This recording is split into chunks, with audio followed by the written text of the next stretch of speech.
dalam kondisi sekarang kalau di IMIP Morowali sebetulnya dari awal memang kita tidak bergantung kepada suplai listrik dari PLN. Karena IMIP itu membangun sendiri pembangkit tenaga listrik uap dengan coal fire batubara yang saat ini sudah mencapai lebih dari 3.000 megawatt.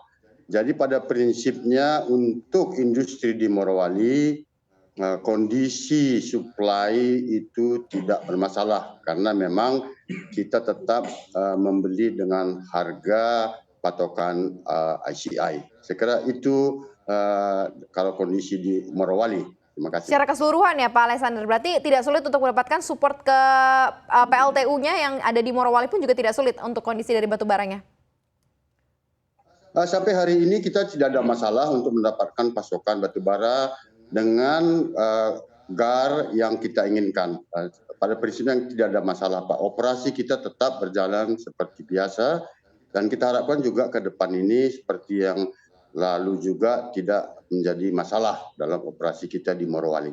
Oke, sejauh ini tidak ada masalah, jangan sampai ada masalah begitu ke depannya ya Pak ya terkait mengenai gonjang-ganjing yang terjadi ini. Kalau Pak Yohanes di Spindo sendiri seperti apa Pak?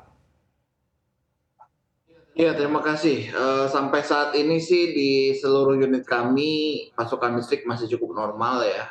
Pemadaman seperti biasa rutin dilakukan beberapa kali dalam sebulan dengan durasi paling lama, tapi paling lama jarang itu 8 jam ya. Tapi jarang itu, jarang sekali.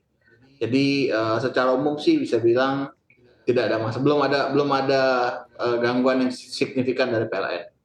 Oke, ada statement sebenarnya dari PLN sendiri begitu ya, atau statement juga dari teman-teman yang support batubara ke PLN untuk lebih menahan stok supply ketimbang masuk ke PLN, yang menyuplainya ke PLN. Jadi lebih baik ditahan kondisi dari suplainya sendiri. Berarti kan dengan kata lain mungkin nanti akan ada krisis listrik yang kemungkinan bisa terjadi. Nah, dari teman-teman para pelaku sendiri mengantisipasinya seperti apa? Pak Yohanes, kalau dari Anda?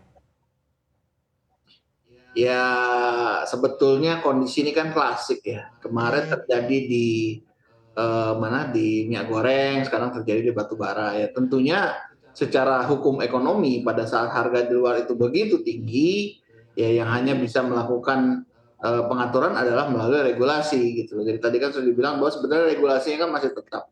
Tinggal berarti kan yang perlu diperlukan adalah enforcement-nya. Karena kalau disuruh memilih ya antara jual ke dalam negeri maupun jual luar negeri, pasti orang cari yang marginnya banyak lah. Cukup wajar aja sih kalau menurut saya seperti itu. Oke. Jadi ya selama ini sih mudah-mudahan nggak terjadi sih. Oke, kalau dari Pak Alexander sendiri melihatnya seperti apa? Kan kalau di sana ada PLTU-nya sendiri begitu ya. Nah ini pengamanan pasokan batubara sendiri untuk PLTU-nya seperti apa? Kemudian kan dari PLN, dari sisi PLN sebenarnya sudah meminta untuk mengantisipasi begitu ya, untuk berhati-hati juga di situasional yang kemungkinan quote and quote terjadi krisis listrik begitu ya. Nah kalau antisipasinya dari di Morowali begitu ya Pak Alexander seperti apa sejauh ini? Nah kalau memang misalnya ada nih untuk pasokan batu baranya sendiri sebenarnya saat ini untuk level harga belinya masih cukup aman atau tidak nih? Masih di level DMO $70 atau seperti apa nih sejauh ini?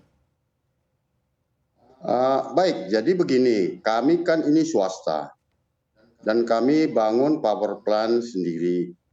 Dan tentunya kami tidak bisa mengharapkan harga DMO karena ini harus sesuai dengan harga pasar yang kami beli.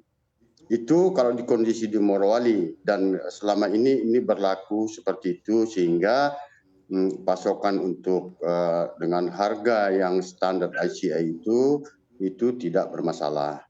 Nah, masalahnya sekarang memang kalau ini tentu masalah kita semua.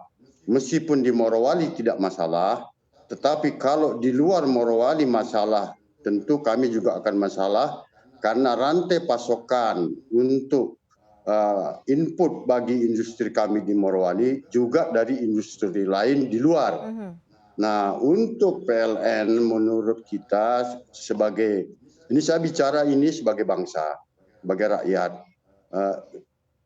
Kejadian awal tahun sehingga terjadi stop ekspor batubara mestinya ini tidak terulang kembali.